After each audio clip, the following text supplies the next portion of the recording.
I'm Shreya. And I'm Sam. And today's session, Pitching Do's and Don'ts, was taught by Ellie Wheeler from Greycroft Ventures. So starting off with the do's, you want to make sure your company has a very clear mission statement, so this way the investors can have an idea of what your core values are. This is basically articulating a unique value proposition, which we have already covered in our entrepreneurship series, which we will link right below. Next, you want to have a really great understanding of the market. If you walk in and say, this is a niche market, a mass market, I want to target 18 to 24-year-olds and also 60 to 70-year-olds. The investors are going to see that you don't have a clear idea of who you want to distribute your product for. Next, you want to talk about current traction and key performances with your product. You want to lead with that and show them that people are actually using this product. And lastly, you want to make sure that your team has a really great dynamic when they're pitching. Make sure you guys communicate a lot beforehand and plan when you guys are going to speak.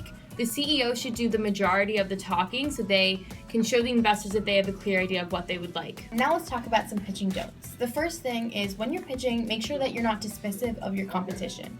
If an investor asks about your competition, make sure you say who they are and what they do and why you're better. It looks really bad if you don't know your own competitors. A big red flag to investors is when a founder claims that they don't have competition.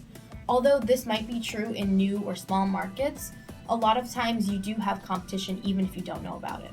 When an investor asks about something specific in your presentation, make sure you don't answer with, "I'll get to that later in my PowerPoint."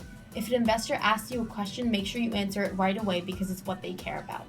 The last red flag that you want to make sure you don't do is when you talk about your numbers and how much traction your company has been getting, make sure that you don't put that in the last slides. If your numbers are good, you want to put them in the first slides because it's what's really important to investors. If you put them in the last slide, then investors are going to think that something's up.